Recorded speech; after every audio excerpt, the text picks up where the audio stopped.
This is the award-winning Lee Pitts Live. Brought to you by the North Law Firm.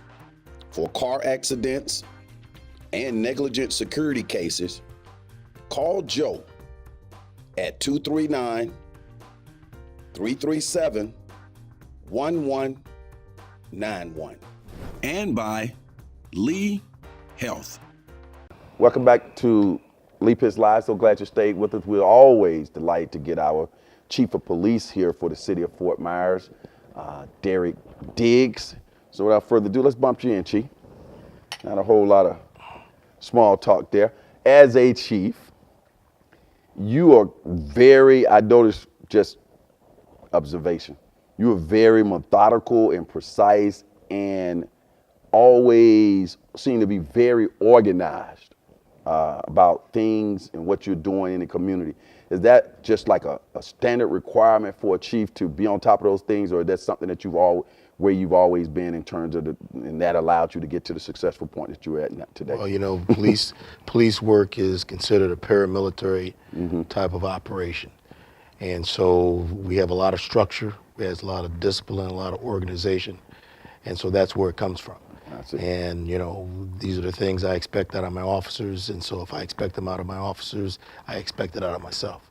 It's a process. And it's been 2 years now, right? It's been a little over 2 years. A little over 2 years, and you said it seems like it. Well, when you told me that off air, what are you saying when you say that? It's a lot of work, man. Okay. It feels like I've been around here a lot longer than 2.5 years. You hit the ground running, though. I think that has a lot to do with it, right? When you first hit the ground here, you got involved in the community real fast. I was almost before you even put on your uniform, you already learning where things were and where they needed to be. Do you think that has a lot to do with how fast things have gone for you? Well, there's a lot of things going on, and the reasons a lot of things going on is because it's what we had to do. We knew that we had a problem with the police department in the community, and we still do. We're not where we need to be. We're better at it, but we still have a lot of work to do. I had a lot of mistakes to correct that occurred in the past, okay? And number three, I had to bring about positive change, all right? And then four, we had to basically reform how we do policing in this community. And so a lot of things had to get done and had to get done quickly. That first year was putting in an infrastructure, would you say? And the second year, you've been able to see some of the benefits of that infrastructure, of the different technologies and things of that nature? Well, we kind of did a lot of that as we went along. Okay. It wasn't a step program. We had to.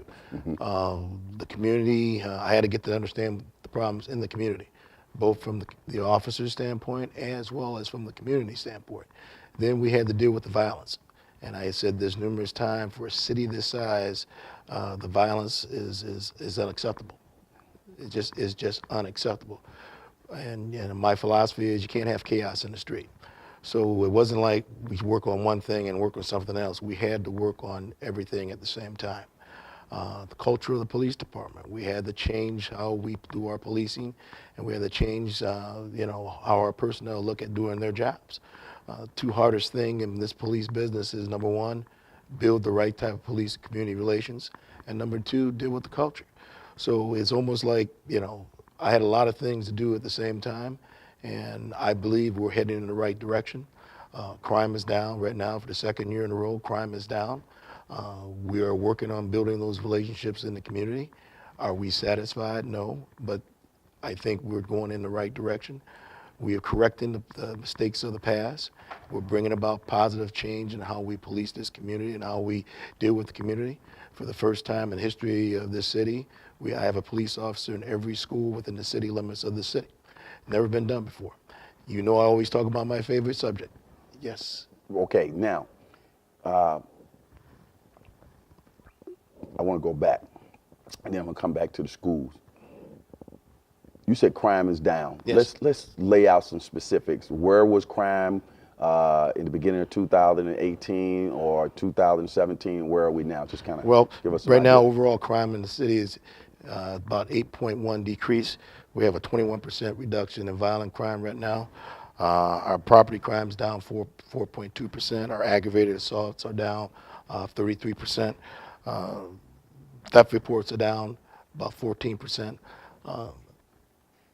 the crime is not dropping as much in 2018 as it did in 2017, but it's still dropping. When you use the broad word crime, what are some key things that fall in that category that you're tracking? We're looking at robberies, looking at assaults, we're looking at gun crimes, looking at homicides, all part one crimes. Speaking of homicide, before you came on board, it seemed like there was a lot of cold cases. There was just seemed like stuff wasn't being. I'm just going by what I read in the papers. Like a lot of these detectives weren't solving these crimes as fast as they should have, and some of them went unsolved. How are we now in that particular category? Are we getting to these files and moving things on? Yes, we are. We're solving more cold cases now than we ever have. Last year, I think we solved like 4. I think right now we're close to solving 5, somewhere 5, maybe 6 before the end of the year. And you got to understand why cold cases are cold cases. They're cold cases because at the point in time, at a certain point in time, we have no other leads. We have nothing else to go on, so that's why they call it a cold case. But right now, we got detectives that are going back in some of these cases. They're starting to interview witnesses again. They're starting to put things together again. We're solving more cold cases now than in the history of this police department. What brings that about? Is that bringing in new people, reorienting how people approach the process? Because it wasn't as rapid as it is like you just outlined. You said more in the history. What brought that about? Well, number one, we reorganized our investigative services people. We got new blood up there. I got a great homicide supervisor, and we got some good detectives in there. We brought in some training. We reorganized how we conduct our investigations and a host of other things. There's no, I would think that in a modern society that there would never be a city that didn't have any crime. When we look at the crime that we have in Fort Myers, do we have other cities that we compare that to, or do we compare it to ourselves? Well, we always look at what we have to do within the city. We try not to compare too much with other cities our size, but we've done that before. This common sense will tell you that the violence in this community is far higher than it should be for this community. But the only thing that we can do now is work and reducing it. That's why it's important to build positive relationships in the community. Most folks want to sit there, when they see violence, they think it's a police problem. Violence is the underlying cause of deeper issues. I always say violent crime is a community problem. And it's because of some of the underlying social conditions in some of these communities. We've got to do something about the poverty. We've got to do something about substance abuse. We've got to do something about mental health. We've got to do something about making sure that these young men has opportunities out there, educational opportunity, get them jobs. There's a role the police department can play in this, but the police can't play it alone. One of the things we were able to do, we just got this $1 million grant from the Department of Justice to help try to get individuals who have no hope, get them in a situation where we can get them back in the community, reentry services, and get them employed. And what my plan is to go after some of these individuals that have no hope, to try to get them in a situation where we can get them in, get them trained, get them educated, and get them employed in this community. So there's things that the police department can do, but we have to partner with folks in the community. And as long as we don't have that strong partnership, we'll never get the crime down. I see. Now, tapping into those people that you just enunciated, how do you go about tapping into them? Well, we got to tap into, we got to get folks to understand in the neighborhoods that's the role they have to play to impact crime in the community. They've got to work with us. They got to support us. They got to let us know what's going on. And yes, they got to report crime and be witnesses, so on and so forth. But also they got to help us help them. We got to connect with outreach folks. We got to reentry people, a whole host of outreach organizations to come together so we can do the things we need to do to make the community safer. Are you a big fan of Crime Stoppers, that anonymous phone number that you can call and report things? Absolutely, absolutely. We need that. We need that information. But more important than that, we got to build relationships. We have too many barriers when we try to reduce crime in this community that we have to eliminate. And that's going to take time, because the problems that we've had in this community in the past, depending on who I've talked to, has been going on for almost 40-something years. So you can't expect us to come in and have all these positive relationships after 2.5 years. We're starting to do those things. We're starting to build a relationship.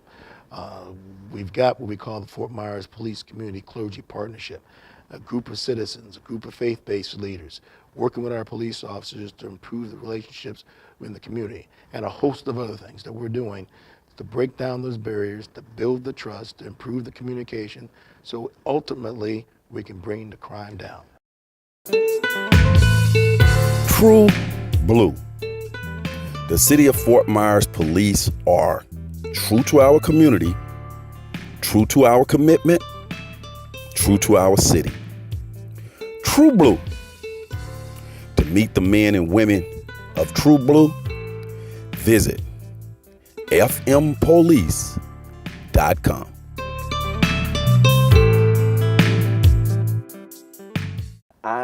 Of course, you see me around the community covering a lot of events and just moving around doing what I do.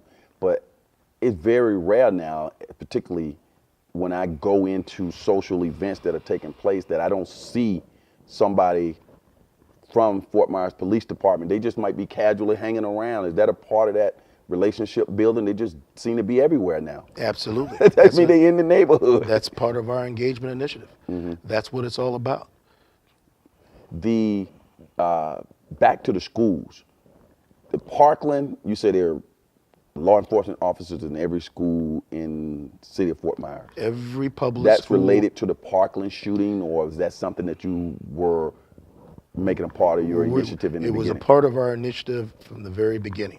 Really? We started with 2 schools, and we had to work with the good folks over at Lee County to allow us to start that program. We were already starting to do that, and then because of what happened in Parkland, the demand came for all the schools in the city of Fort Myers. So we took that responsibility on.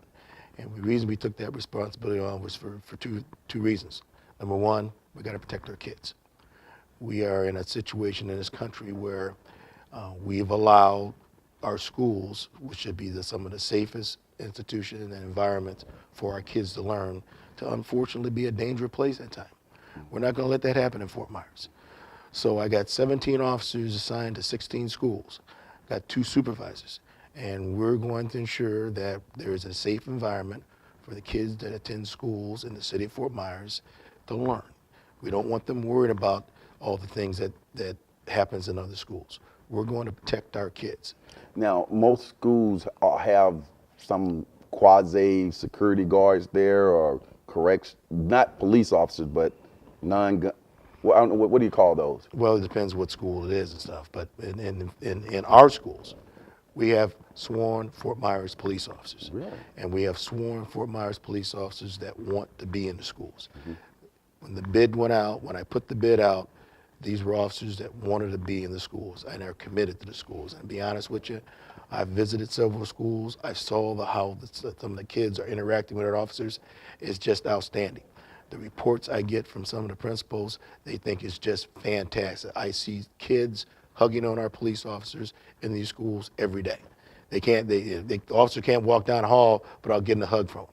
That is something, that's progress. That's progress. Describe to me a police officer in the school. They have their full gear, Yes, gun and everything. absolutely. Okay, and they are constantly strolling and walking throughout the halls on a normal basis, or are they stabilized in a certain way? Our officers in the schools, the way you have to look at it, they're community policing officers for the school and the school area. So they're doing the same thing that our community policing officers are doing in the field. They're doing it in the school and the school building and the school campuses. Have we done anything, barriers, like adding fences or security cameras at all of the schools in Fort Myers? Anything special has been done along that way? They're all doing various things to improve the school physical plan of the schools, school buildings and the grounds and everything.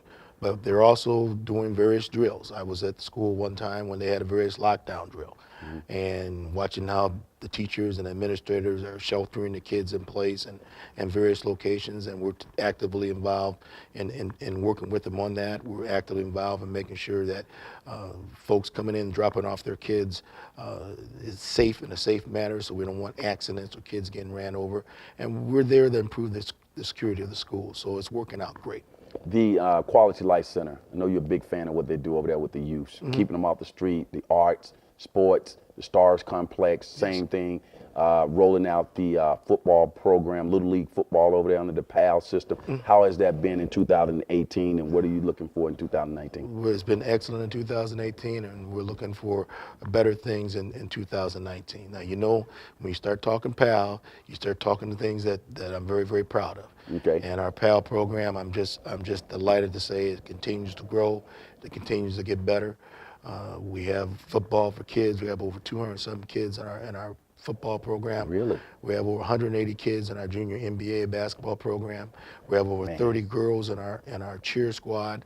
And you know, my sports, the boxing, you know, those kids, we send these kids out of town. If I send 10 kids out of town, 9 of them are coming back with trophies bigger than they are. So we're very proud of the things that are going on in the PAL program, and I'm looking for an even bigger participation and more advance in 2019. When I look at the PAL program, from when you walked into the door till now, in this short period of time, that type of progress is just, to me, it was unprecedented to see that happen. And especially when I first heard that there was going to be like a real full football program under the PAL program. It's like, how do you get there so quickly? Did that have a lot to do with the support that you get from city council and the city manager? Well, support from a lot of area folks in the community, city council, city manager. But I have to tell you, my officers assigned to PAL, Lamel Campbell, I tell you what, the NFL probably should hire him because he could probably start an NFL team. This young man was determined to have a PAL football program. He was determined, and he deserves a lot of the credit. When we have programs like that in the community, what does it do for the community? It once again, it helps break down those barriers. It helps let the community know that we are part of the community and not a part from the community. And so it's very, very important. Also, it gives us an opportunity to impact these young men and girls' life. It provides the structure, provides the discipline that is so valuable and so much needed, unfortunately, in some of these marginal communities. And they don't look at the police officers as these bad guys in these dark uniforms. They did a different perspective of these officers, and I'm very, very proud of the program. The diversity of your police officers from the time you came into a little over 2 years ago to now, are you happy with the diversity in terms of race, genders, and things of that nature? We're going in the right direction. We're going in the right directions. One of the things that we have a specific project on is a new recruitment and retention program, because what was happening as we were getting new officers in, we were still losing officers. So we worked on working with HR, our human resources director. We were able to get our officers paid where it needs to be. It's not quite where they want it at, but it's a little bit more money in their pockets to keep them here on the police department. And then we went out and we started recruiting officers that we feel would make the best fit for Fort Myers. As of right now, just in 2018, we fired 40 new police officers. 40 new police officers. Very diverse class. Last Thursday, I went to a graduation ceremony at the police academy. 6 sharp guys, diverse group of individuals that'll be joining our ranks, hitting the streets. They're doing their testing right now so that they can pass their state certification. We plan on getting them on the streets very soon. I'm very proud of what we're doing. Are we where we need to be for this community? No. But you're never going to say that, that we're where we need to be, because you're always looking to improve, right? Yes, that's right. But you figured that out already. Right, and that's the right approach. Now, when you say you hired 40 new ones, does that mean they're replacing some ones who are running off, or that's going to be on top of what we already have, meaning that our police department is growing in terms? Our police department is growing because it has to grow. Currently, right now, we did a staffing analysis that was done by the University of Cincinnati that looked at our calls for service, looked at our crime, compared our crime to other cities, compared our staffing in other cities.